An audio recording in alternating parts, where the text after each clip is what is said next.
Capítulo 21. Razón y percepción. 5. La función de la razón. La percepción selecciona y configura el mundo que ves. Literalmente lo selecciona siguiendo las directrices de la mente.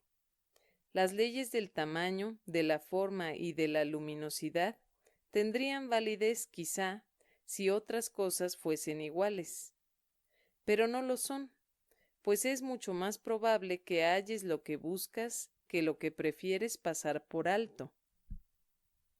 La apacible y queda voz que habla en favor de Dios no se ve ahogada por los estridentes gritos e insensatos arranques de furia con los que el ego acosa a aquellos que desean escucharla.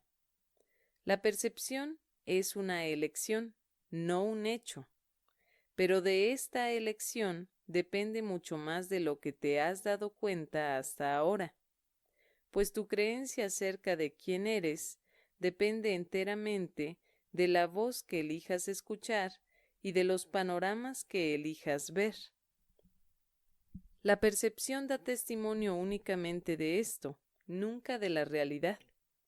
Puede mostrarte, no obstante, bajo qué condiciones es posible tener conciencia de la realidad, o aquellas en las que nunca sería posible.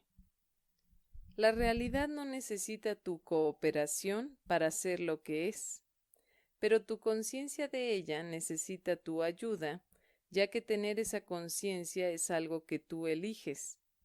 Si le prestas oídos a los dictados del ego y ves lo que él te indica ver, no podrías sino considerarte a ti mismo insignificante, vulnerable y temeroso.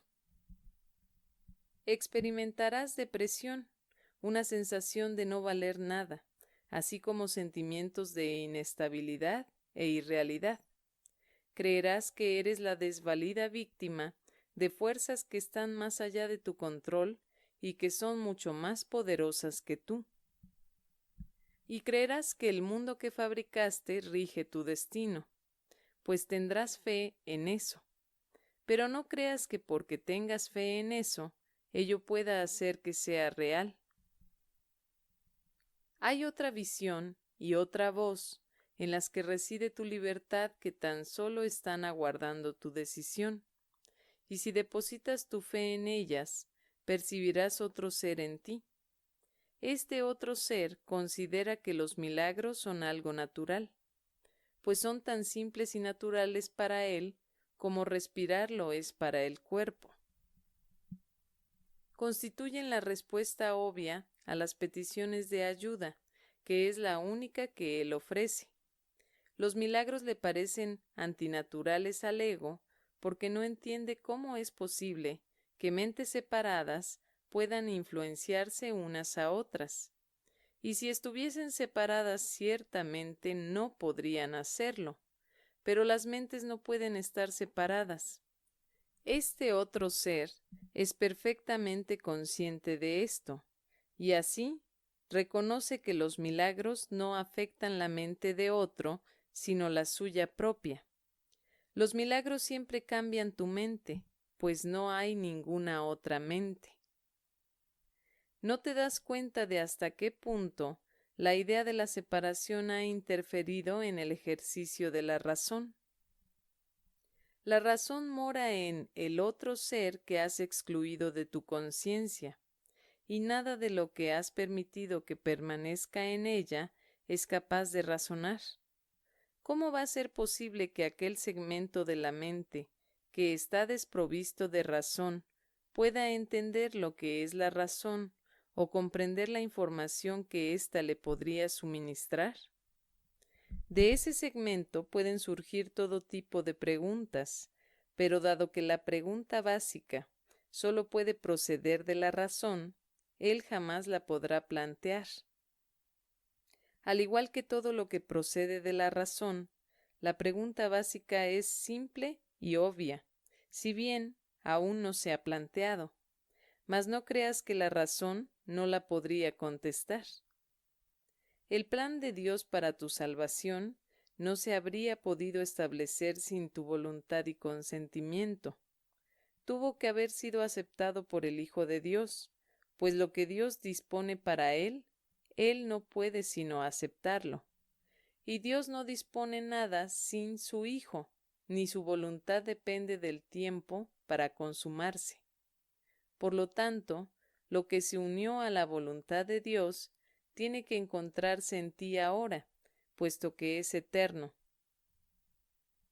Tienes que haber reservado un lugar en el que el Espíritu Santo puede morar y donde ya se encuentra. Él tiene que haber estado ahí desde que surgió la necesidad de él, la cual quedó satisfecha en ese mismo instante. Eso es lo que tu razón te diría si escuchases. Mas es claro que ese no es el razonamiento del ego. El hecho de que la naturaleza de tu razón le sea ajena al ego es prueba de que no hallarás la respuesta en él. No obstante, si esto es así, dicha respuesta tiene que existir. Y si existe para ti y su propósito es tu libertad, debes ser libre de encontrarla. El plan de Dios es muy simple, nunca es indirecto ni se derrota a sí mismo. Dios no tiene otros pensamientos excepto los que extienden su ser, y en esto tu voluntad tiene que estar incluida. Así pues, debe haber una parte en ti que conoce su voluntad y la comparte. No tiene sentido preguntar si lo que tiene que ser como es, lo es. Pero sí tiene sentido preguntar por qué no eres consciente de lo que no puede sino ser como es, pues debe haber una respuesta para ello si al plan de Dios para tu salvación no le falta nada. Y no puede faltarle nada porque su fuente no conoce la incompleción. ¿Y dónde podría encontrarse la respuesta sino en la fuente? ¿Y dónde estás tú, sino allí donde se encuentra esa misma respuesta? Tu identidad, que es un efecto tan verdadero de esa fuente como lo es la respuesta, tiene por lo tanto que estar unida a ella y ser lo mismo que ella. Por supuesto que sabes esto, y mucho más que esto, pero cualquier parte del conocimiento supone una amenaza tan seria para la disociación como todo el conocimiento en sí, y dispondrás de todo el conocimiento con cualquier parte de él. He aquí la parte que tú puedes aceptar. Puedes ver lo que la razón te señala, porque los testigos a su favor son inequívocos. Solo aquellos que son completamente dementes podrían hacer caso omiso de ellos, y tú ya has dejado atrás esa etapa. La razón es un medio que sirve para los fines del Espíritu Santo por derecho propio. No se puede reinterpretar ni recanalizar para que se ajuste a la meta del pecado, tal como se hace con otros medios, pues la razón está más allá del alcance de los medios del ego. La fe, la percepción y la creencia pueden estar mal ubicadas y servir de apoyo tanto para las necesidades del gran embaucador como para las de la verdad. Pero la razón no tiene cabida en la locura, ni se puede adaptar a sus fines en modo alguno. La fe y la creencia están firmemente arraigadas en la locura y conducen la percepción hacia aquello que la mente ha considerado valioso. Pero la razón no participa en esto en absoluto, pues si se aplicase la razón, la percepción cesaría instantáneamente. La razón no forma parte de la demencia, pues ésta depende enteramente de la ausencia de aquella. El ego nunca hace uso de la razón porque no es consciente de su existencia. Los que son parcialmente locos tienen acceso a ella, y sólo ellos la necesitan. El conocimiento no depende de la razón, y la locura la mantiene afuera. La parte de la mente donde reside la razón se consagró, de acuerdo con tu voluntad, en unión con la de tu Padre, al deshacimiento de la demencia. Ahí el propósito del Espíritu Santo se aceptó y consumó simultáneamente.